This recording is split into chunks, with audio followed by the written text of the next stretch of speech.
نحمده ونصلي على رسوله الكريم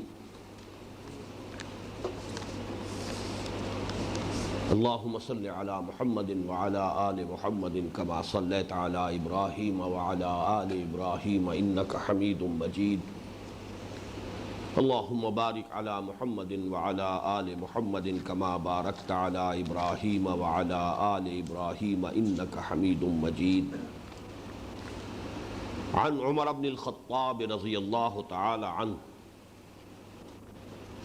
قال سمعت رسول اللہ صلی اللہ علیہ وسلم یقول انما الاعمال بالنیات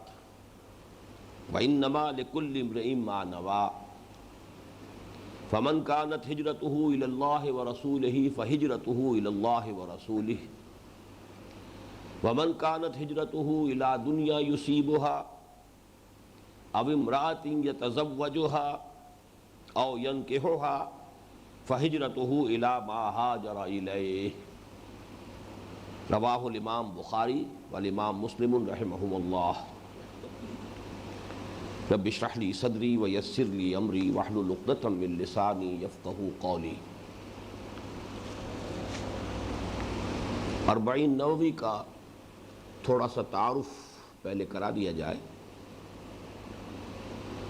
اس کا جو پہلا جز ہے 40 مراد ہے 40 احادیث کا مجموعہ، اگرچہ اس میں بالفعل 42 احادیث ہیں لیکن اس کا عنوان 40 ہی ہے۔ اصل میں ایک حدیث ہے کہ جو اکثر محدثین کے نزدیک ضعیف ہے، لیکن چونکہ فضائل اعمال میں ضعیف احادیث بھی بالعموم قبول کی جاتی ہیں، یعنی ضعیف حدیث سے کوئی حکم شرعی ثابت نہیں ہو سکتا، کسی شے کا وجوب، فرضیت، کسی شے کی حرمت یہ ثابت نہیں ہوگی، نہ کسی شے کا عقیدے میں ہونا لازم قرار پائے گا، لیکن یہ کہ اضافی نیکیوں کے ضمن میں، فضائل اعمال کے ضمن میں ضعیف جو احادیث ہیں ان کو بھی قبول کر لیا جاتا ہے۔ البتہ یہ فرق تو آپ حضرات اچھی طرح سمجھ چکے ہوں گے کہ ضعیف اور موضوع میں کیا فرق ہے۔ موضوع وہ ہے کہ جس کے بارے میں قطعیت کے ساتھ یہ معلوم ہو چکا ہو کہ وہ گھڑی ہوئی ہے، وہ باقاعدہ بنائی گئی ہے، لیکن ضعیف حدیث وہ ہے کہ جس کی سند میں کہیں ضعف ہے، باقی اس کے بارے میں یہ شک نہیں ہے کہ وہ کسی نے جان بوجھ کر گھڑی ہے، بنائی ہے۔ تو ضعیف حدیث اور بہت سی ضعیف حدیثیں ایسی ہیں کہ جن میں حکمت کے بڑے بڑے قیمتی موتی موجود ہیں۔ اس لیے یہ بات جان لیجئے کہ بڑی منطقی سی بات ہے کہ کسی بات کا صحیح ہونا ایک مختلف بات ہے، اس کا صحیح ثابت ہو جانا ایک بالکل دوسری بات ہے۔ بہت سے حقائق ایسے ہیں کہ جنہیں ثابت نہیں کیا جا سکتا۔ آج کل تو ہمارے ہاں یہ معروف ہے کہ کوئی مقدمہ بھی 100% سچائی کے ساتھ ثابت نہیں کیا جا سکتا، جیتا نہیں جا سکتا، کچھ نہ کچھ جھوٹ اس میں شامل کرنا پڑتا ہے لازماً، تب کہیں جا کر وہ سچی بات بھی ثابت ہو پائے گی۔ تو یہ جو محدثین نے رحمہم اللہ جو معیارات اپنے بنا لیے تھے، ظاہر بات ہے کہ انہوں نے جو حدیث کسی بھی ان کے معیارات جو ہیں معین ان سے وہ ساقط ہوئی، انہوں نے اس کو قبول کرنے سے انکار کر دیا۔ لیکن ہو سکتا ہے کہ بہت سی صحیح احادیث بھی در حقیقت صرف پایہ ثبوت کو نہ پہنچنے کی وجہ سے، سند میں کسی ضعف کی وجہ سے ضعیف قرار دے دی گئی ہو۔ اس وجہ سے ضعیف احادیث سے بہت زیادہ الرجی جو بعض حضرات کو ہوتی ہے وہ صحیح نہیں ہے۔ یہ بات صحیح ہے کہ ضعیف حدیث سے بہرحال کوئی حکم شرعی ثابت نہیں ہوگا، کسی شے کا عقیدے کا لازمی جزو ہونا اس سے ثابت نہیں ہوگا، لیکن یہ کہ اگر کوئی علمی بات ہے، کوئی قدر و قیمت کی بات ہے، کوئی حکمت کی بات ہے، اسی طریقے سے فضائل اعمال کے ضمن میں کوئی بات ہے تو اس کو قبول کر لیا جائے گا۔ تو ایسی ایک حدیث ہے جو ویسے تو حضرت علی، حضرت عبداللہ ابن مسعود، حضرت معاذ ابن جبل، عبداللہ ابن عمر، عبداللہ ابن عباس، انس ابن مالک، ابو ہریرہ اور ابو سعید رضی اللہ تعالی عنہم اجمعین ان سب سے تقریباً مروی ہے، لیکن یہ کہ کہیں نہ کہیں نیچے سند میں آ کر ضعف ہو جاتا ہے۔ تو چاہے صحابہ کرام میں سے اتنے بڑے بڑے نام موجود ہیں، لیکن ظاہر بات ہے کہ وہ سند جو ہے وہ تو پھر صحابی سے تابعی، تابعی سے تابعی ہوتے ہوتے محدث جو بھی ہے جو چھان پھٹک کر رہا ہے اس تک وہ پوری کڑیاں صحیح صحیح پہنچی ہوں گی، تب وہ اس کو اپنے معیار کے مطابق قبول کریں گے۔ اس حدیث کے الفاظ یہ آئے ہیں، من حفظ علی امتی 40 حدیثا من امر دینہا بعثہ اللہ تعالی یوم القیامت فی زمرۃ الفقہاء والعلماء وفی روایت فی زمرۃ الشہداء وفی روایت قیل لہ ادخل من ای باب الجنہ۔ کنز العمال ایک یہ کتاب ہے، حدیث کا مجموعہ ہے، اس میں یہ حدیث درج ہے۔ اس کا عام طور پر ترجمہ یہ کر دیا گیا ہے کہ جس کسی شخص نے، میری امت کے میں سے کسی شخص نے 40 حدیثیں دینی معاملات کے بارے میں یاد کر لیں تو اللہ تعالیٰ اسے قیامت کے دن اٹھائے گا علماء اور فقہاء کے زمرے میں، اور دوسری روایت میں شہداء کے طبقے میں، اور ایک تیسری روایت میں آیا ہے کہ قیامت کے دن اس سے کہا جائے گا کہ جنت کے جس دروازے سے چاہو داخل ہو جاؤ۔ لیکن مجھے اس ترجمے پر تھوڑا سا اشکال ہے کہ حفظہ کے بعد علی آیا ہے، من حفظ علی امتی، اس کا مطلب یہ ہے کہ جس نے یاد کی، محفوظ رکھی، امت تک انہیں پہنچایا۔ اور ظاہر بات ہے کہ یہ پہنچانا، جیسے کہ حفظ قرآن کے بارے میں جو ایک بہت ہی عمدہ حدیث ملتی ہے کہ اس کا مطلب صرف الفاظ یاد کر لینا نہیں ہوتا تھا صحابہ کے زمانے میں، بلکہ اس کے الفاظ بھی یاد ہو جائیں، اس کا مفہوم بھی معلوم ہو جائے، اس پر عمل بھی کر لیا جائے، یعنی یہ کہ اپنے پورے وجود میں قرآن مجید کو محفوظ کر لیا جائے، حافظے میں بھی، اپنے فہم اور ذہن میں بھی، اور اپنے عمل میں بھی، اپنے سیرت و کردار میں بھی جذب کر لیا جائے، تب وہ حافظ کہلاتا تھا۔ یہ نہیں کہ جس نے صرف بطن جو ہے وہ یاد کر لیا، پیرٹ لائک، وہ طوطے کی طرح اس کو سنا سکتا ہے تو بس وہ حافظ قرار پائے گا۔ اسی طریقے سے قاری جو ہے اس دور میں، وہ عام یہ قراء جیسے ہمارے ایک فن بن گیا، اس کو نہیں کہتے تھے، عالم قرآن کو قاری کہتے تھے، قرآن کا پڑھنے والا جو قرآن کا عالم ہوتا تھا۔ تو یہاں بھی میں سمجھتا ہوں کہ من حفظ علی امتی، اس کے اندر صرف یاد کر لینا نہیں ہے، بلکہ یاد کر کے اس کا افادہ عام، اسے لوگوں تک پہنچانا۔ اور ظاہر بات ہے کہ اس میں خود بخود وہ بات شامل ہو جاتی ہے کہ اگر آپ کوئی بات پہنچا رہے ہوں گے تو آپ کا عمل اس پر ہونا چاہیے، ورنہ وہ پہنچانا جو ہے، اتامرون الناس بالبر وتنسون انفسکم وانتم تتلون الکتاب افلا تعقلون، کیا تم لوگوں کو نیکی کا حکم دیتے اور اپنے آپ کو بھول جاتے ہو جبکہ تم خود کتاب پڑھنے والے ہو؟ تو یہ تو کیا تم عقل سے کام نہیں لیتے؟ تو یہ تو اس کے مصداق ہو جائے گا۔ تو اس حوالے سے میں سمجھتا ہوں کہ اس حدیث میں جو بات بیان کی گئی ہے وہ بڑی منطقی بن جاتی ہے۔ 40 حدیثیں من امور دینہا، یعنی امت کے جو دینی معاملات ہیں، دینی امور ہیں، ان سے متعلق 40 حدیثیں حضور صلی اللہ علیہ وسلم کی،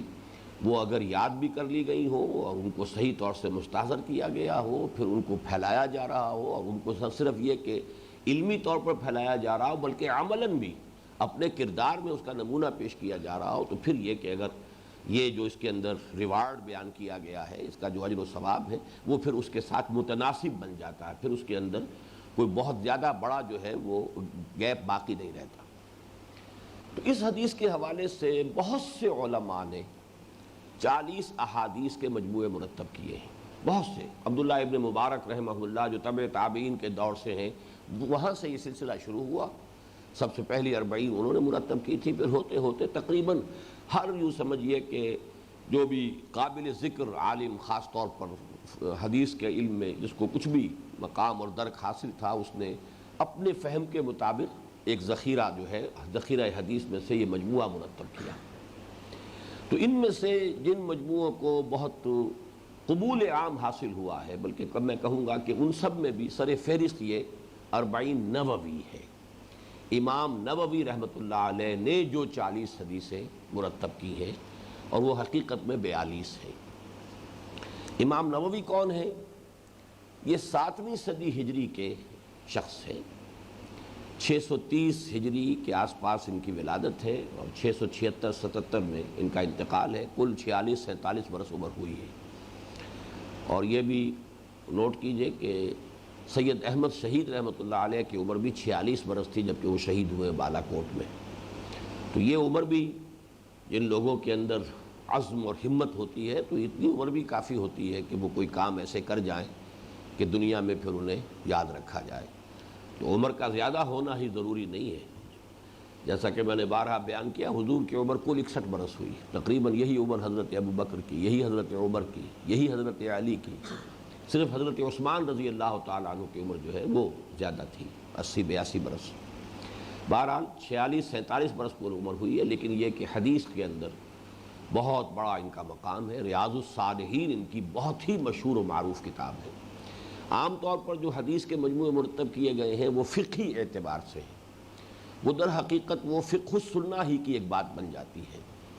تو لیکن یہ کہ ریاض الصالحین اس اعتبار سے بڑی مختلف کتاب ہے کہ اس میں اخلاقیات، اس کے حوالے سے ابواب جو ہے وہ باندھے گئے ہیں، اور وہ کتاب جو ہے وہ اس پہلو سے عام مطالعے کے لیے بہت ہی زیادہ موزوں ہے۔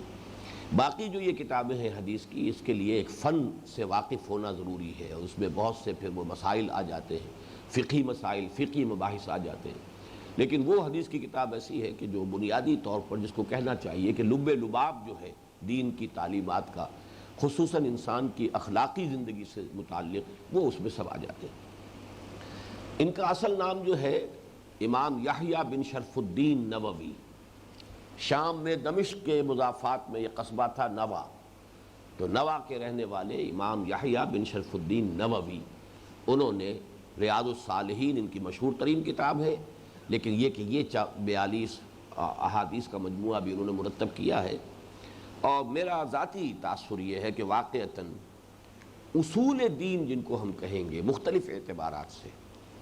مطلب ایک ہے کہ دین بحیثیت مجموعی کیا ہے، اس کے اجزائے ترکیبی کیا ہے، ان کا آپس میں ربط و تعلق کیا ہے،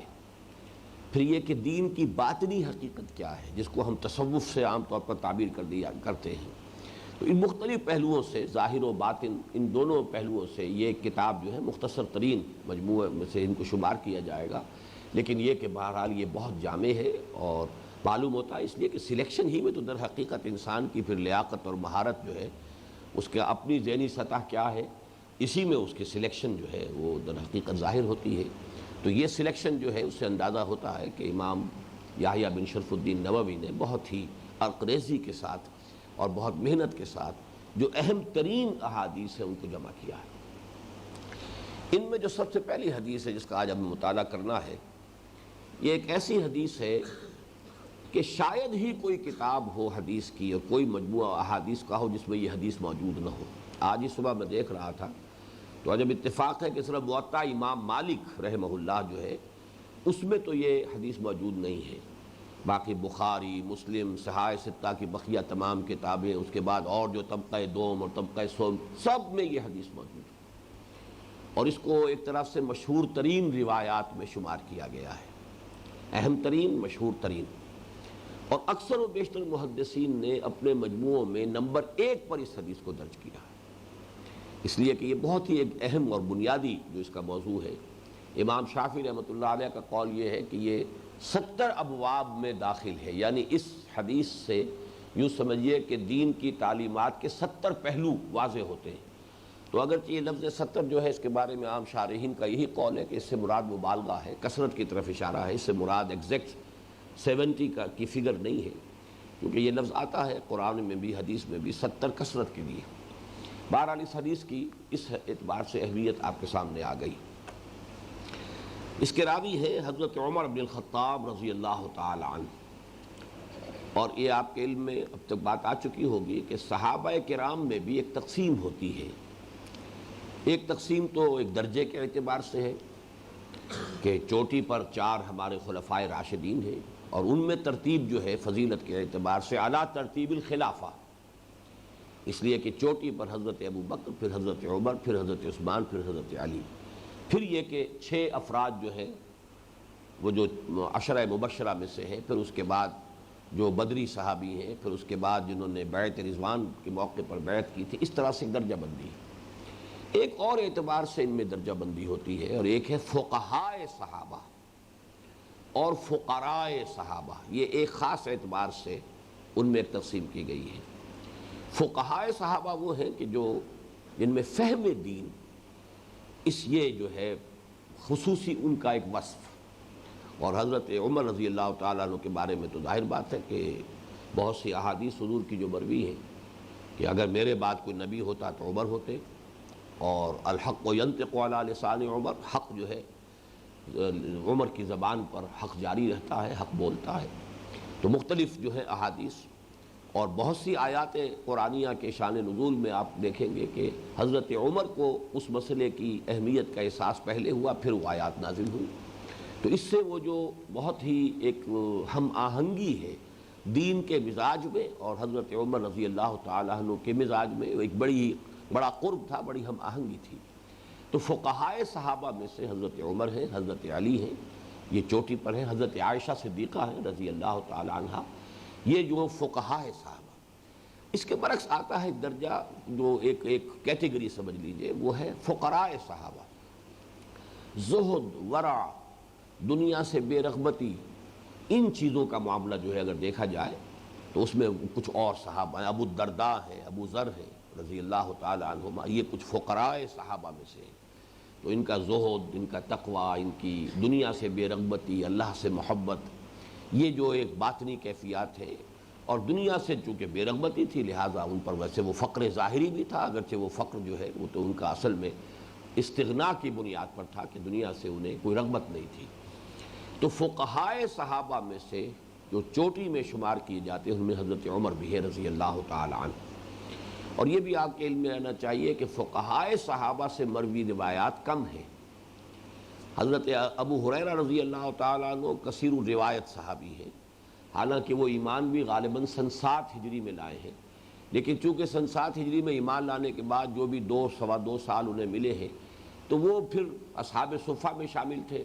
ہمہ وقت ہمہ تن وہ اسی کام میں لگے رہتے تھے، ہر وقت جو ہے حضور صلی اللہ علیہ وسلم کی باتیں ان کے سامنے آتی تھیں، لہذا اب ان کے پاس جو ہے ذخیرہ بہت بڑا تھا۔ یہ جو حضرت ابو بکر ہے، حضرت عمر ہے رضی اللہ تعالی عنہما، ان لوگوں کا معاملہ یہ ہے کہ جو دنیاوی معاملات ہیں، تجارت بھی کرتے تھے، کاروبار بھی کرتے تھے، پھر جو بھی ملی امور تھے، جو بھی یعنی جماعتی یا اجتماعی معاملات تھے، ان میں ان کی ذمہ داریاں بھی ہوتی تھیں، تو وہ اس طرح سے تو کہیں مسجد کے اندر بند کر بیٹھے ہوئے نہیں تھے۔ تو ان کی مرویات بہت زیادہ نہیں ہے تعداد کے اعتبار سے، حالانکہ طویل ترین رفاقت جو ہے زمانے کے اعتبار سے وہ تو حضرت ابو بکر رضی اللہ تعالیٰ عنہ کو حاصل ہے، لیکن یہ کہ بہرحال جو یعنی روایات کا جہاں تک تعلق ہے ان سے بہت زیادہ حدیثیں جو ہے مروی نہیں ہیں۔ عن عمر بن الخطاب رضی اللہ عنہ، عن سے پہلے کیا لفظ محذوف ہے؟ آپ حدیثیں شروع کر چکے ہیں، یہ عن سے کیا مراد ہے؟ جی یہ نہیں بتایا گیا آپ کو؟ عن سے مراد اس سے پہلے محذوف ہے رویہ، رویہ عن عمر بن الخطاب، روایت کیا گیا عمر بن الخطاب سے۔ عن جو ہے وہ تو آپ کو معلوم حرف جار ہے، عن عمر بن الخطاب، عمر بن الخطاب سے، مطلب کیا سے؟ رویہ عن عمر بن الخطاب رضی اللہ تعالی عنہ، روایت کیا گیا ہے حضرت عمر ابن خطاب سے رضی اللہ عنہ، قال سمعت رسول اللہ صلی اللہ علیہ وسلم یقول۔ اس میں بھی ذرا نوٹ کیجئے کہ ان کے بعد پھر دوبارہ ان آ جائے، اگر ان عمر بن الخطاب عن النبی صلی اللہ علیہ وسلم، عمر بن الخطاب رضی اللہ تعالیٰ عنہ سے روایت کیا گیا، انہوں نے روایت کیا حضور سے صلی اللہ علیہ وسلم، اس میں اور سمعت رسول اللہ صلی اللہ علیہ وسلم یقول، اس میں بڑا فرق ہو جائے گا۔ یعنی ایک ممکن یہ ہو سکتا ہے کہ ایک صحابی نے دوسرے صحابی سے وہ بات سنی ہو، اب وہ دوسرے صحابی کا تذکرہ نہ کر رہے ہیں، حضور کی طرف اس کو انہوں نے منسوب کر دیا، اس کا امکان موجود ہے کہ یہ حدیث جو ہے حضرت عمر نے براہ راست نہ سنی ہو، حضرت ابو بکر نے سنی ہو اور حضرت ابو بکر نے حضرت عمر کو سنائی ہو، اور چونکہ حضرت عمر کو رضی اللہ تعالی عنہ حضرت ابو بکر پر پورا اعتماد اور یقین تھا کہ انہوں نے جو کچھ حضور کی طرف منسوب کر کے فرمایا ہے صحیح فرمایا ہے، تو وہاں تذکرہ نہ کیا جائے ابو بکر کا اور نام لے دیا جائے کہ انہوں نے روایت کیا حضور سے۔ لیکن جہاں یہ لفظ آ جائے گا سمعت رسول اللہ، اب یہاں پر گویا کہ ایک اضافی جو ہے اس میں تاکیدی رنگ پیدا ہو گیا، میں نے خود سنا اللہ کے رسول صلی اللہ علیہ وسلم کو یہ فرماتے ہوئے، سمعت رسول اللہ صلی اللہ علیہ وسلم یقول۔ اب یہاں سے متن شروع ہو رہا ہے. آپ کو معلوم ہے نا کہ حدیث کے دو حصے ہوتے ہیں، ایک سند اور ایک متن. اور سند سے مراد کیا ہے؟ جی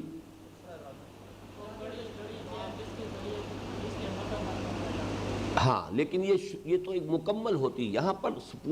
پورا متن موجود نہیں ہے، صرف صحابی کا نام دیا گیا ہے. سند تو پھر یہ کہ اگر امام بخاری روایت کر رہے ہیں تو امام بخاری سے حضور تک کی پوری کڑی اس میں آئے گی تو وہ سند کہلائے گی. حضرت امام بخاری نے اپنے استاد جن سے وہ حدیث سنی ہے ان کا نام ہوگا، پھر انہوں نے جن سے سنی ہے ان کا نام ہوگا، پھر انہوں نے جن سے سنی ہے. اب 200-250 برس کی جو ہے یوں سمجھیے کہ جتنی بھی اس کے درمیان لنکس ہوں گی وہ سارا سند کہلائے گا، اور اس کے پورے کے اوپر بحث ہوتی ہے. کہیں وہ لنک ٹوٹا ہوا تو نہیں ہے، کہیں کوئی کڑی جو ہے ایسی تو نہیں ہے کہ جس کے بارے میں کوئی جرح ہوئی ہو، جس کے بارے میں کوئی شک و شبے کا اظہار کیا گیا ہو. تو متن اصل میں اس کے بعد شروع ہوتا ہے، لیکن یہ کہ سند صرف اس کا نام نہیں ہے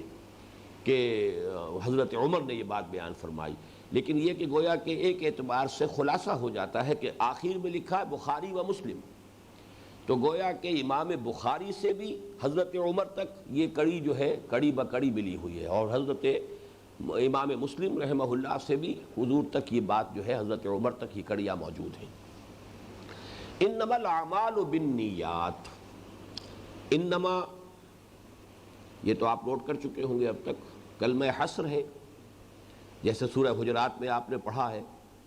انما المؤمنون الذین آمنوا باللہ ورسولہ ثم لم یرتابوا وجاہدوا باموالہم وانفسہم فی سبیل اللہ اولئک ھم الصادقون. کہ اس آیت میں ابتدا میں بھی اسلوب حصر ہے اور اختتام پر بھی اسلوب حصر ہے. تو حصر کے لیے یہ کلمہ انما، یعنی اعمال کل کے کل، نیکیاں تمام کی تمام. دوسرے نوٹ یہ کیجئے کہ یہاں اعمال سے مراد تمام افعال نہیں ہے بلکہ مراد نیکیاں ہیں، اس لیے کہ انما الاعمال بالنیات میں اس بات کا امکان پیدا ہوتا ہے اگر ہر عمل پر اس کو آپ اس کا انطباق کریں گے. کوئی شخص گناہ کر رہا ہے اور کہے کہ میری نیت تو نیک ہے، یہ گناہوں سے متعلق جو ہے یہ حدیث نہیں ہے. اعمال یہاں نیکیاں، اور اس کے لیے ایک بنیادی بات جو ہے وہ سورۃ العصر کے ضمن میں بھی آپ کے سامنے آ چکی ہے کہ فعل اور عمل میں ایک فرق ہے. فعل کسی بھی کام کو کہہ دیں گے، چاہے وہ ارادے کے ساتھ کیا جا رہا ہے، غیر ارادی طور پر ہو رہا ہے، لیکن یہ کہ بالارادہ اور مشقت طلب کام کا نام عمل ہے. عمل میں یہ دو چیزیں ضروری ہیں، ارادہ ہو اور مشقت طلب ہو. عاملۃ ناصبہ، عاملہ کہیں گے ایک ایسا انسان، ایک ایسا نفس جو تھکا ہوا ہے، بہت مشقت زدہ ہے، عاملہ. تو چونکہ نیکی میں ظاہر بات ہے کہ انسان کو کچھ محنت کرنی پڑتی ہے، کچھ نفس کی مخالفت کرنی پڑتی ہے، کچھ انفاق کرنا پڑتا ہے، تو گویا کہ نیکی جو ہے وہ ایک مشقت طلب کام ہے، اور اس کے لیے پھر یہ کہ انسان قصد کرتا ہے، ارادہ کرتا ہے.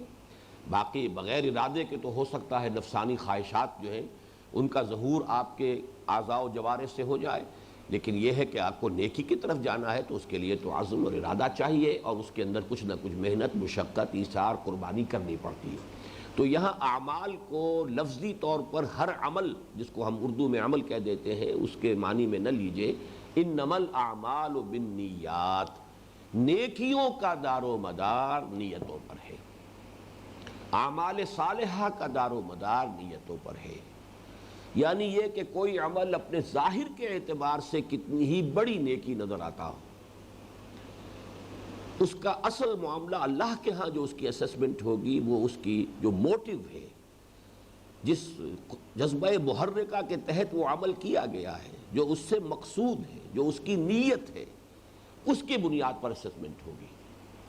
انما الاعمال بالنیات وانما لکل امرئ ما نوی، اور ہر شخص کے لیے پھر وہی انما، تمام اشخاص کے لیے اس میں پھر تاکید ہوگی کل امرئ وانما لکل امرئ، تمام لوگوں کے لیے، ہر انسان کے لیے وہی کچھ ہوگا ما نوی، جس کی کہ اس نے نیت کی تھی. یہ اصل میں اپنی نوعیت کے اعتبار سے یوں سمجھیے کہ ہمارے جو مطالعہ قرآن حکیم کا منتخب نصاب ہے اس کے دوسرے درس کا ہی مضمون ہے جو یہاں آ رہا ہے. لیس البر ان تولوا وجوہکم قبل المشرق والمغرب ولکن البر من آمن باللہ والیوم الآخر والملائکۃ والکتاب والنبیین وآتى المال على حبه ذوي القربى والیتامى والمساکین الی آخر الآیہ۔ تو وہاں یہ پوری بحث تفصیل کے ساتھ آپ کے سامنے آ چکی ہے، گویا کہ تقریباً وہی درس ہے کہ اس کو یہاں پر اس حدیث کے بھی بین السطور میں آپ کو ذہن میں تازہ کر لینا چاہیے کہ ہم انسانوں کا معاملہ یہ ہے کہ بعض مجبوریاں ہیں، ہماری لیمیٹیشنز ہیں، ہم صرف عمل کے ظاہر کو دیکھتے ہیں اور ظاہر کے اعتبار سے اس پر نیکی یا بدی کا اطلاق کریں گے۔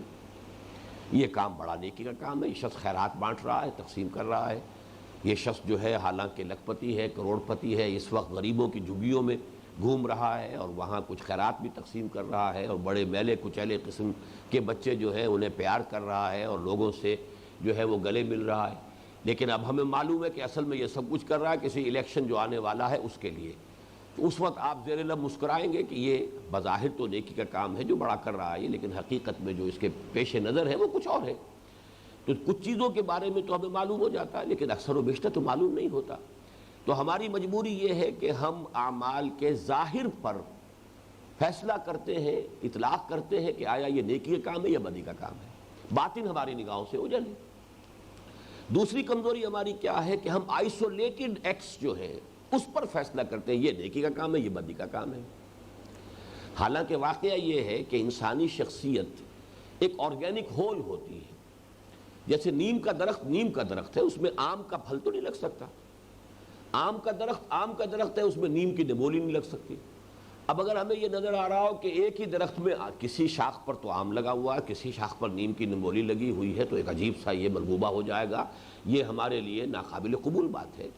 یہی معلوم ہوگا کہ کوئی ایک چیز تو اصل ہے اور باقی شاید چسپاں کر دی گئی ہے، کہیں باندھ دی گئی ہے، کوئی انویزیبل تار ہے ان کے ذریعے سے اس نیم کے درخت کے اوپر جو ہے وہ آم جو ہے جڑ دیے گئے ہیں یا آم کے درخت پر نبولیاں لگا دی گئی۔ لیکن انسانی شخصیت کے بارے میں ہم یہ دھوکہ کھاتے ہیں، یہ آدمی بہت برا ہے لیکن یہ کام اس نے بہت اچھا کیا، یا یہ آدمی تو بہت اچھا ہے یہ کام اس نے برا کیا۔ تو یہ بھی ہمارے اس ظاہر کی وجہ سے، اندر کی شخصیت تو ایک ہے، اس کا وہ آرگینک ہول ایک حیاتیاتی اکائی ہونے کے اعتبار سے، لیکن چونکہ ہم وہ اندر سے واقف نہیں ہیں تو اس میں یا تو یہ ہے کہ وہ آرٹیفیشل نیکی ہو گئی ہے، بدی ہے اصل میں اس کے اندر آرٹیفیشل نیکی ہوئی۔ ہاں لیکن یہ کہ بدی کے بارے میں ہم یہ مان سکتے ہیں کہ کبھی کوئی ٹیمپریری کسی اثرات کے تحت کسی اچھے آدمی سے بھی غلط بات سرزد ہو جائے، لیکن اس کے نیک ہونے کا ثبوت اس سے ملے گا کہ فوراً توبہ کرے گا۔ یہ سورہ نساء میں جو آیت آئی ہے کہ انما التوبۃ علی اللہ للذین یعملون السوء بجہالۃ ثم یتوبون من قریب، کہ اللہ تعالیٰ کے ذمے ہے توبہ قبول کرنا ایسے لوگوں کی کہ جو جہالت میں، نادانی میں، جذبات کی رو میں بہہ کر کوئی غلط حرکت کر بیٹھتے ہیں لیکن پھر فوراً توبہ کرتے ہیں، اس لیے کہ وہ اندر کی شخصیت جو ہے وہ فوراً زور لگاتی ہے، طبیعت میں پھر جو رنج اور غم اور پچھتاوا پیدا ہوتا ہے یہ تم نے کیا کیا ہے، تو اس میں ڈیلے نہیں ہوتی، تاخیر نہیں ہوتی۔ بہرحال یہ جو دو ہماری کمزوریاں ہیں تو ان میں سے ظاہر بات ہے کہ وہ پورا سبق تو اب میں نہیں دہرا رہا ہوں جو آیت البر کا ہے کہ اس میں کس قدر خوبصورتی کے ساتھ سب سے پہلی بات یہ کہی گئی کہ یہ جو چہروں کا مشرق و مغرب یا شمال جنوب کی طرف پھیر دینا ہے یہ بھی اپنی جگہ پر ہے، اس کی بھی نفی نہیں ہے، اس لیے کہ ظاہر کی اپنی اہمیت ہے۔ لطافت جس کا کثافت جلوہ آرا ہو نہیں سکتی، لطافت بے کثافت جلوہ آرا ہو نہیں سکتی، کسی لطیف شے کو بھی اپنے ظہور کے لیے کسی کثیف شے کا سہارا لینا پڑتا ہے۔ اس حوالے سے یقیناً جو ہے وہ کوئی نہ کوئی فارم بھی ہوگی، لیکن اصل شے فارم نہیں ہے بلکہ اصل شے وہ ایسنس ہے، وہ نیت ہے، وہ موٹیوز ہیں، وہ موٹیویٹنگ فورسز ہیں کہ جس کے تحت کوئی عمل سرزد ہو رہا ہے۔ اور اسی لیے وہاں سب سے پہلے ایمان کی بحث لائی گئی، جس میں کہ وہاں ہم نے تفصیل سے دیکھا کہ ایک مثبت محرک، جذبہ محرکہ ہے جو ایمان باللہ سے ملتا ہے، اللہ کی محبت میں، اللہ کی رضا جوئی میں وہ فعل جو ہے کیا جا رہا ہو۔ اور کہا جا سکتا ہے کہ اس کے مقابلے میں منفی جذبہ آخرت کا خوف، اللہ کے پکڑ اور حساب کا اور محاسبے کا اور سزا کا خوف، تو یہ جو دونوں چیزیں جو ہیں مثبت اور منفی، یہ محرک اگر ہے صرف تب تو وہ عمل نیکی کا ہے، یہ ہے نیت، اس سے ثابت ہوگا کہ وہ کام کس لیے کیا جا رہا ہے۔ لیکن یہ کہ اگر نیت کوئی اور ہے موٹیو کوئی اور ہے، کوئی دنیا کا حصول ہے، کوئی اور اپنی خواہش نفسانی کی تکمیل ہے، تو پھر یہ کہ بظاہر چاہے وہ کتنا ہی بڑا نیکی کا عمل نظر آ رہا ہو، بظاہر وہ کتنی ہی بڑی خوبی نظر آ رہی ہو، حقیقت میں یعنی اللہ کی نگاہ میں اور اللہ کی میزان میں اس کا کوئی وزن نہیں ہوگا۔ انما الاعمال بالنیات وانما لکل امرئ ما نوی، نیکیوں کا دار و مدار نیتوں پر ہے، ارادوں پر ہے، مقاصد پر ہے، موٹیوز پر ہے، اور یقیناً ہر شخص کو صرف وہی کچھ ملے گا جس کی اس نے نیت کی ہوگی۔ اب یہاں ایک مثال دی گئی ہے، بہت ہی خوبصورت مثال ہے، اس لیے کہ جو چوٹی کے چند اعمال ہیں جو ہمارے دین میں جن کی تلقین کی گئی ہے، اور اس چوٹی کے میں اس لیے کہہ رہا ہوں کہ اس کے حوالے سے کہا گیا کہ سابقہ پوری زندگی کے گناہوں کا کفارہ وہ عمل بن جاتے ہیں۔ کسی کی 99 برس کی عمر تھی اور گناہ میں اور فسق اور فجور کے اندر وہ صرف ہو گئی ہے، لیکن اس کے بعد یہ عمل اگر اس نے کر لیا ہے تو اس کے پوری زندگی کے اعمال کا وہ کفارہ بن جائے گا۔ وہ اعمال کون سے ہیں؟ نمبر 1، اسلام لانا، کفر سے اسلام میں داخل ہونا۔ ظاہر بات ہے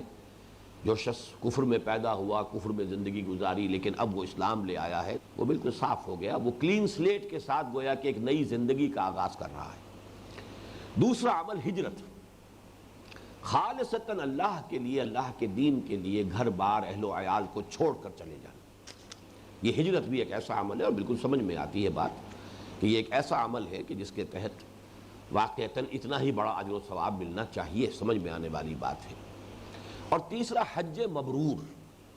لیکن حج کے ساتھ مبرور کا لفظ آیا ہے اس حدیث میں،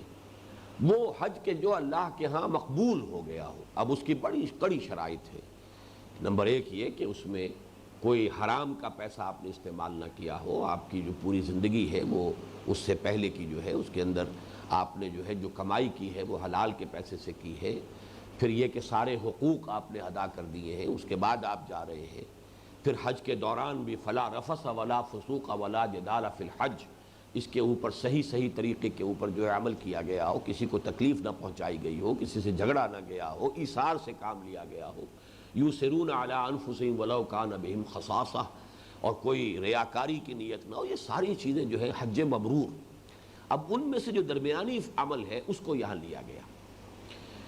فمن کانت ہجرتہ الی اللہ ورسولہ، تو جس شخص کی ہجرت تھی اللہ اور اس کے رسول کی طرف، فہجرتہ الی اللہ ورسولہ، تو اس کی ہجرت تو واقعتاً اللہ اور اس کے رسول ہی کے حساب میں شمار ہوگی۔ اب یہ ظاہر بات ہے کہ کوئی شخص دوسرا جو ہے اس کا فیصلہ نہیں کر سکتا، وہ تو در حقیقت اس قسم کی احادیث جو ہے وہ انٹراسپیکشن کے لیے ہے، دروں بینی، اپنے اندر جھانکو اور جائزہ لو، اپنے آپ اپنے معاملات کے اوپر، اپنی نیتوں کے اوپر ایک سینسر خود بٹھاؤ۔ فمن کانت ہجرتہ الی اللہ ورسولہ فہجرتہ الی اللہ ورسولہ، تو اس کی ہجرت تو اللہ اور اس کے رسول ہی کے حساب میں شمار ہوگی۔ ومن کانت ہجرتہ لدنیا، یہ جو نسخہ میرے پاس ہے اس میں لے دنیا ہے، لیکن یہ کہ بعض دوسرے جو کتابیں ہیں، میں ابھی مشکات شریف دیکھ کر آیا ہوں، اس میں الہ ہے یہاں بھی، تو یہ دونوں الفاظ آتے ہیں، اور آگے بھی ایک لفظ میں فرق ہے، یہ تزوجھا اور ینکحھا، یہ 2 الفاظ بھی آتے ہیں۔ تو چونکہ جیسا کہ میں نے آپ کو بتایا یہ حدیث جو ہے بخاری میں بھی ہے، مسلم میں بھی ہے، صحاح ستہ کی باقی تمام کتابوں میں بھی ہے، اس حوالے سے ذرا سا کوئی لفظی فرق جو ہو جانا جو ہے مختلف روایتوں میں وہ بالکل قرین قیاس ہے۔ فمن کانت ہجرتہ الی اللہ ورسولہ فہجرتہ الی اللہ ورسولہ ومن کانت ہجرتہ لدنیا او الی دنیا یصیبھا، جس شخص کی ہجرت ہے دنیا کی طرف یا دنیا کے لیے کہ وہ اس کو حاصل کر لے۔ اب اس کی سمجھانے کے لیے بات صرف فرض کر رہا ہوں کہ مثال کے طور پر فرض کیجئے کہ مکے میں مسلمان تھے، صحابہ کرام تھے، اب ان میں سے بعض ایسے بھی تھے کہ جو دستکار تھے، ہاتھ سے محنت مزدوری کرتے تھے، مثلا خباب بن الارت رضی اللہ تعالیٰ عنہ، یہ ایک لوہار تھے۔ اب یہ کہ فرض کیجئے، میں ان کے حوالے سے یہ بات نہیں کہہ رہا ہوں، میں نے صرف مثال دی ہے کہ اب جب تمام صحابہ ہجرت کر گئے، اور ظاہر بات ہے کہ مشرکین تو ان کا بائیکاٹ کرتے تھے، اب فرض کیجئے کہ اب اس کے پاس کام نہیں ہے، کوئی شخص جو ہے وہ ان سے ڈیل کرنے کے لیے تیار نہیں ہے، تو اب مجبوراً اس نے بھی ہجرت کر لی ہو۔ اب یہاں تجزیہ ہوگا کہ ان کی ہجرت جو ہے in the hearts of his heart, in the heart of his hearts, اپنے قلب کی گہرائیوں میں اس کا اصل موٹیو کیا بنا، کہ یہ ایک مجبوری کا فعل ہے کہ چونکہ اب یہاں پر میری معاش کے دروازے بند ہو چکے ہیں، یا یہ کہ بظاہر جو ہے وہ بند ہو گئے ہیں، لہذا اب مجھے یہاں سے ہجرت کیے بغیر چارہ نہیں ہے۔ تو یہ گویا کہ ایک امکانی میں نے مثالی صورت پیش کی ہے، ایسا نہیں ہے کہ کسی صحابی کے بارے میں یہ بات جو ہے تعین کے ساتھ کہی گئی ہو یا کہی جا سکے، لیکن مثال ہے کہ دنیا کے لیے ہجرت کس لیے کی جائے گی؟ وَمَنْ كَانَتْ هِجْرَتُهُ لِدُنْيَا أَوْ إِلَىٰ دُنْيَا يُصِيبُهَا، جس کی ہجرت تھی دنیا کے لیے، دنیا سے مراد معاش ہے، معاشی اپنی ضروریات ہیں، یا فرض کیجئے کہ کسی اور شخص نے بہت دیر میں ہجرت کی ہو، یہ دیکھ کر کہ اب تو مسلمانوں کو وہاں پہ غلبہ حاصل ہوتا جا رہا ہے، تو جلدی سے پہنچو تاکہ اس کے اندر تمہارا بھی حصہ ہو جائے۔ یہ میں صرف مفروضات کے اوپر بات کر رہا ہوں کہ اب ابتدا میں تو ہجرت نہیں کی، جیسا کہ سورہ نساء میں بھی آیا ہے کہ اے مسلمانوں جب تک یہ ہجرت نہیں کرتے ہیں ان کو بلکہ ایک طرح کے منافق قرار دیا گیا، الا یہ کہ کوئی شخص اتنا بوڑھا تھا کہ اس کے لیے سفر ناممکن تھا، یا اتنا علیل تھا، مریض تھا کہ سفر ناممکن تھا، یا خواتین تھیں کہ جو سفر نہیں کر سکتی تھی، تو ان کا معاملہ تو دوسرا ہے۔ لیکن یہ کہ کوئی شخص صحت مند تھا اور بھلا چنگا تھا اور اس کے پاس وسائل بھی تھے اور وہ ہجرت کر سکتا تھا، پھر بھی اس نے ہجرت نہیں کی، تو سورہ انفال میں فرمایا گیا ہے مسلمانوں تمہارا اب ان سے کوئی تعلق نہیں، ما لکم من ولایتہم من شیء حتی یہاجروا، جب تک کہ وہ ہجرت نہیں کرتے اب تمہارا ان سے کوئی تعلق نہیں۔ بلکہ بڑی تفصیلی احکام دیے گئے ہیں کہ اگر ایسی کسی قوم کے اوپر مسلمان حملہ کریں، کسی قبیلے کے اوپر، اور اس قبیلے کے اندر کوئی مسلمان بھی موجود تھے کہ جنہوں نے ہجرت نہیں کی تھی، تو ظاہر بات ہے کہ پھر وہ ان کو امان حاصل نہیں ہے، وہ اگر اس کے اندر وہ بھی ہلاک ہو جائیں تو کسی مسلمان کے اوپر کوئی الزام نہیں آئے گا، اس لیے کہ انہوں نے ہجرت کیوں نہیں کی تھی وہاں سے۔ وہ تفصیل سے چیزیں آئی ہیں، مختلف صورتیں ہیں کہ جو ہو سکتی ہیں، لیکن یہ کہ ہجرت فرض تھی۔ اب ہجرت جو شخص کر رہا ہے صرف اس لیے کہ اللہ کا حکم ہے، اللہ کے رسول کا حکم ہے، اب تقاضا یہی ہے کہ تمام قوت کو جو ہے ایک مرکز پر مجتمع کر دیا جائے تاکہ پھر کہیں سے ہم اقدام کا جو ہے مرحلہ اس کا آغاز کر سکیں۔ اس کو اچھی طرح سمجھ لیجئے کہ ہجرت فرض کیوں ہوئی، حالانکہ باقی اعتبارات سے تبلیغ دین اگر سامنے ہو صرف تو ہجرت کی فرضیت کی کوئی حکمت سمجھ میں نہیں آتی۔ جہاں جہاں مسلمان تھے وہاں تبلیغ کا کام جاری رکھ سکتے تھے، ان سب کو وہاں سے نکال لینا تو بظاہر تبلیغ کے اعتبار سے تو ایک پہلو سے کہا جا سکتا ہے کہ نقصان دہ عمل تھا۔ جہاں جہاں وہ تھے وہ وہاں پر مسلسل جو ہے وہاں اپنی دعوت پیش کرتے رہتے، تبلیغ کرتے رہتے۔ لیکن جیسے کہ میں نے وہ نبی اکرم صلی اللہ علیہ وسلم کا مقصد بعثت میں واضح کیا ہے کہ سیرت سمجھ میں نہیں آ سکتی جب تک کہ وہ آیت مبارکہ سمجھ میں نہ آئے کہ هو الذی ارسل رسولہ بالہدی ودین الحق لیظہرہ علی الدین کلہ، اظہار دین حق علی الدین کلہ، یہ مقصد بعثت محمدی ہے صلی اللہ علیہ وسلم۔ تو گویا کہ تمام چیزیں اب اس کی نسبت سے طے پائیں گی، اور اس اظہار کے لیے ضروری تھا کہ اب جب کہ اقدام کا مرحلہ آ گیا ہے تو جتنی اویلیبل ہمارے پاس ورکنگ فورس ہے، مین پاور ہے، وہ سب ایک مرکز پر آ جائے تاکہ پوری قوت کے ساتھ جو ہے کفر کے خلاف اور ائمہ کفر کے خلاف اقدام کیا جا سکے۔ اس کے لیے وہ ہجرت اب سمجھ میں آ گئی کہ واقعتاً لازم ہے، ورنہ یہ کہ ہجرت کی فرضیت جو ہے سمجھ میں نہیں آتی۔ کہیں تو فرض کیجئے کہ مسلمانوں کو مارا جا رہا ہے، کوئی اور پرسیکیوٹ کیا جا رہا ہے، تو وہ مجبوراً وہاں سے جا رہے ہیں۔ پہلی ہجرت جو تھی ہجرت حبشہ وہ اس نوعیت کی تھی، دوسری ہجرت جو ہے ہجرت مدینہ وہ اس نوعیت کی نہیں تھی،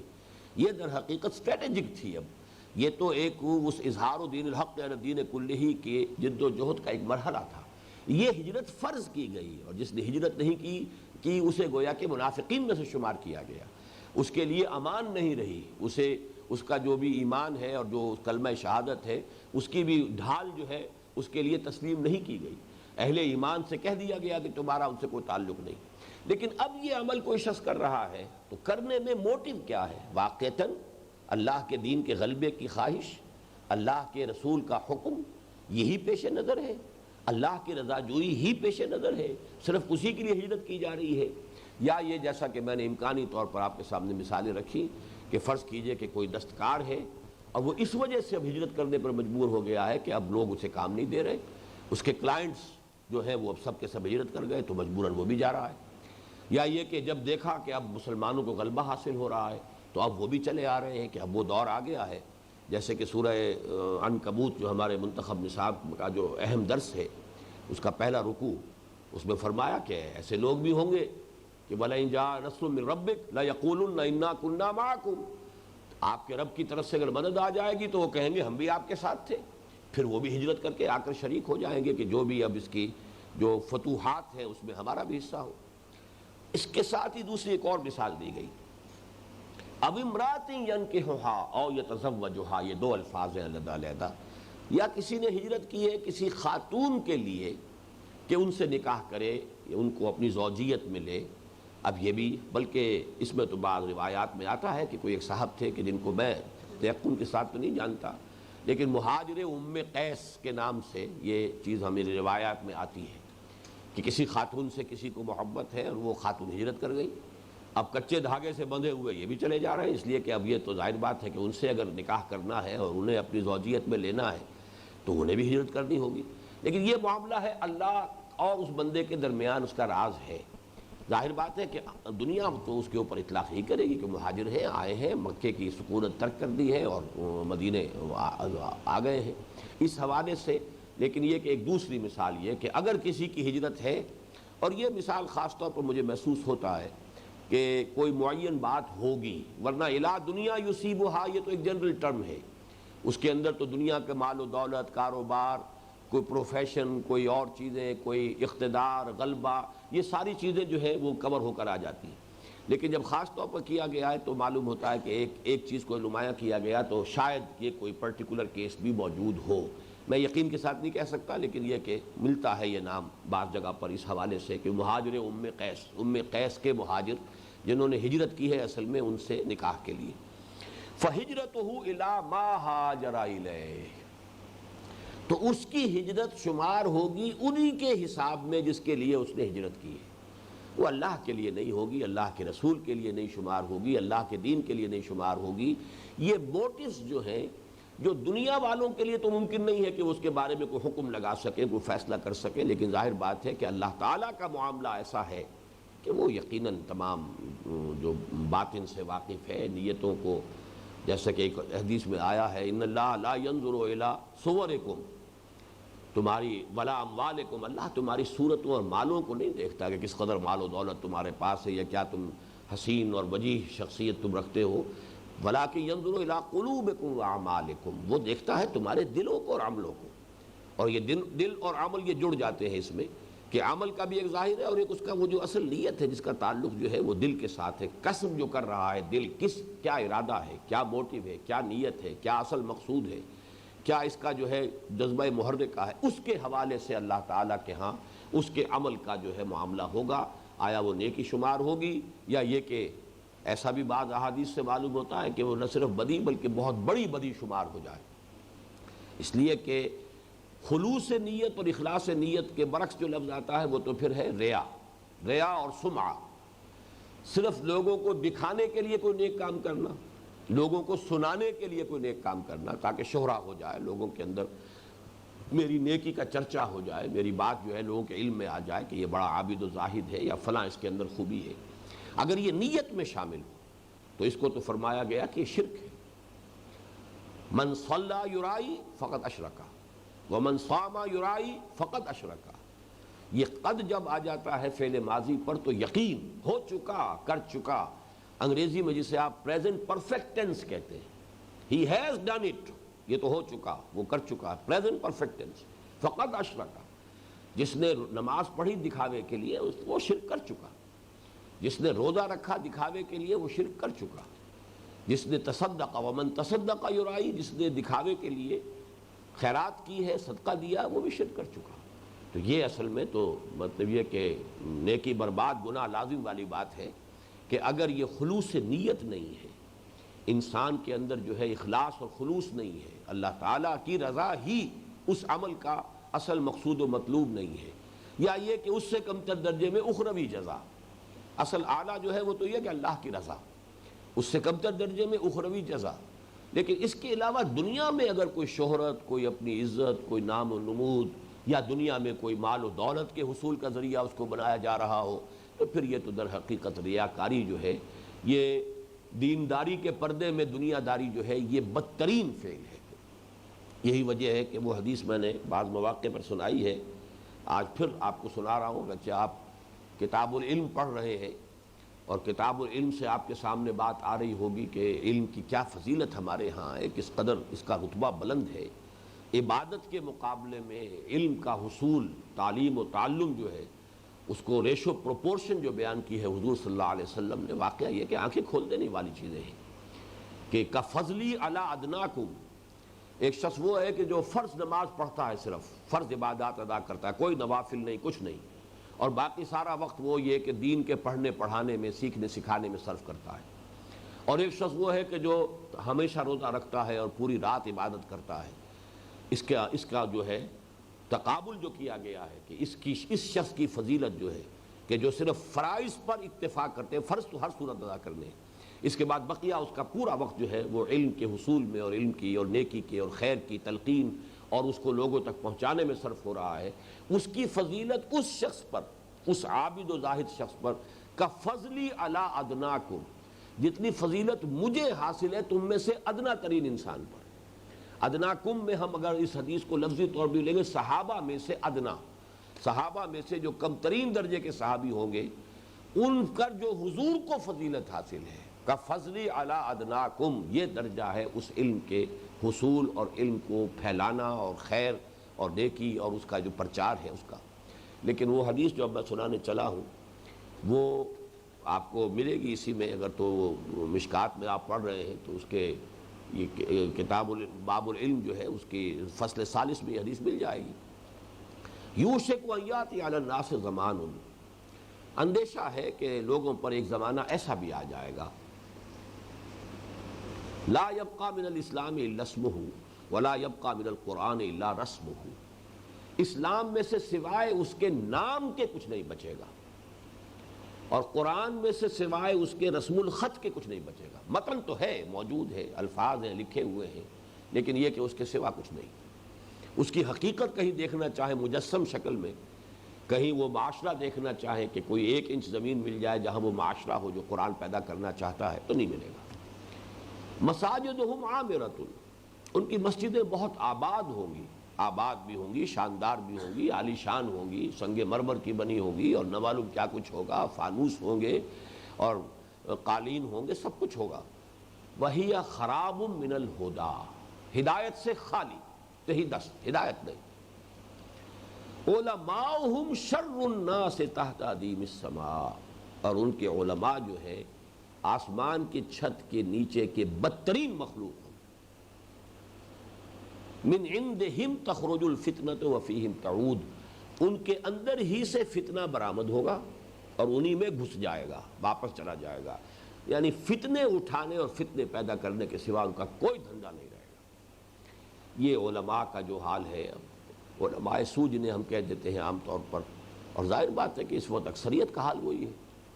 اگر نہ ہوتا تو امت کا یہ حال نہ ہوتا کہ جس حال کو ہم آج پہنچے ہوئے ہیں۔ یہ اس علم کا جو معاملہ ہے کہ جس کی وہ فضیلتیں جو آج کل آپ پڑھ رہے ہیں،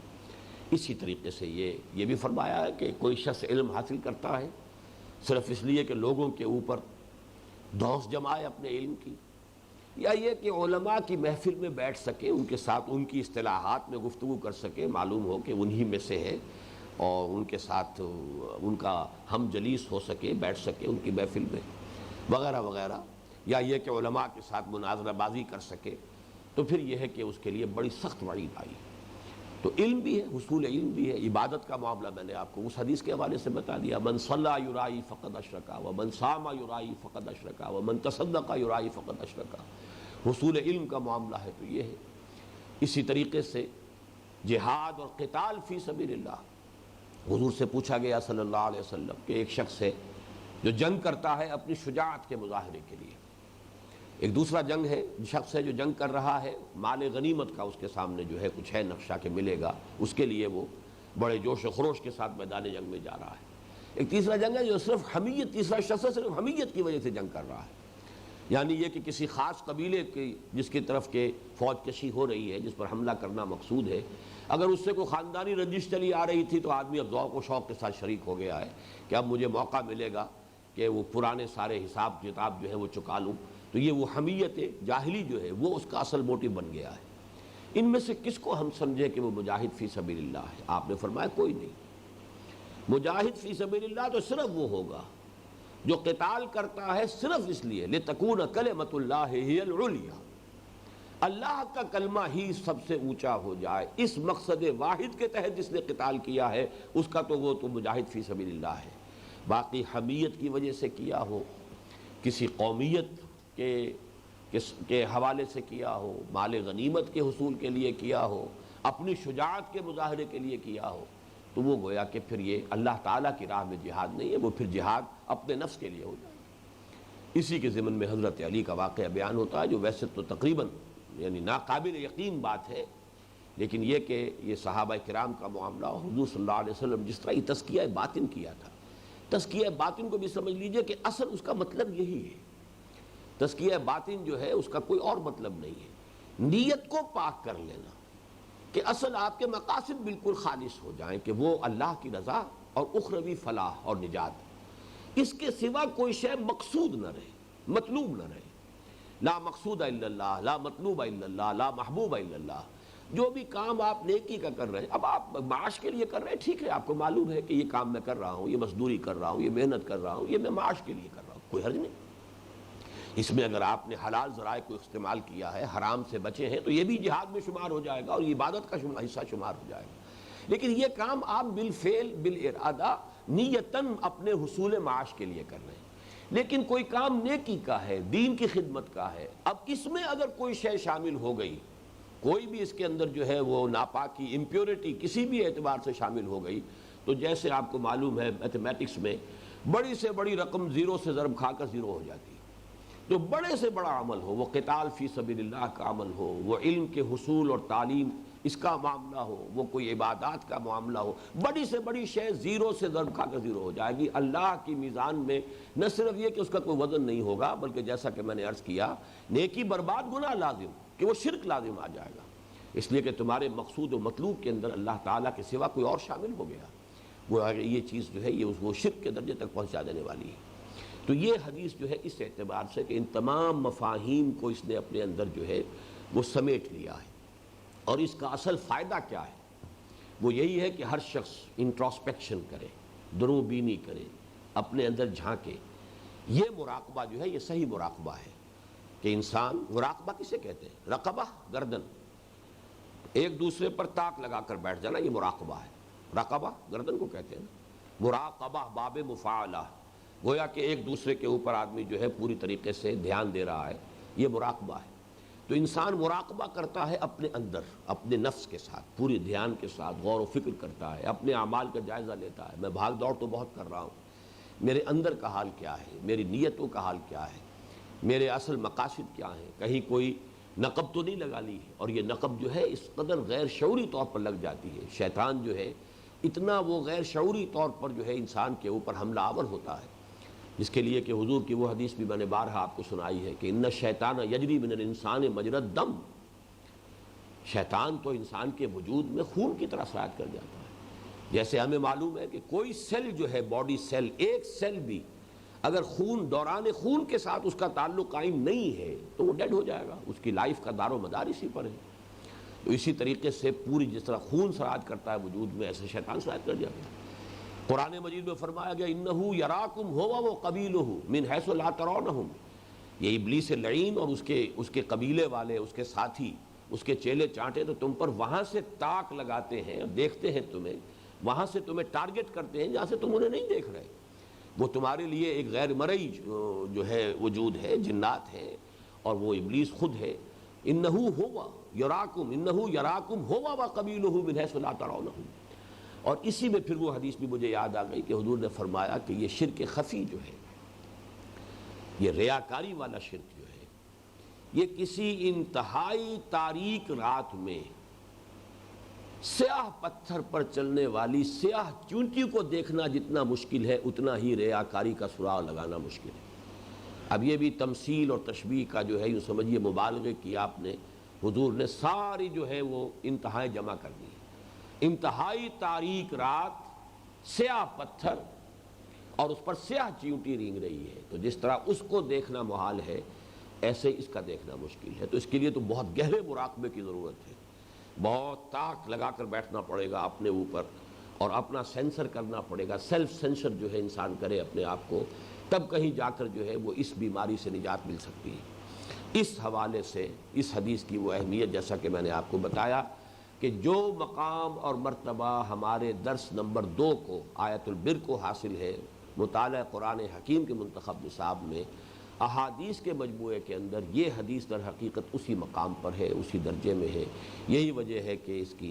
اس کثرت کے ساتھ جو ہے اس کی روایت بھی ہوئی ہے، اور اس کو تمام محدثین نے اپنے مجموعوں میں شریک کیا ہے، اور اکثر و بیشتر نے اسی سے شروع کیا۔ اس لیے کہ جب وہ خود بیٹھے جمع کرنے کے لیے تو ان کے اپنے سامنے یہ بات آئی ہے کہ ہمارا اپنا عمل کیا ہے،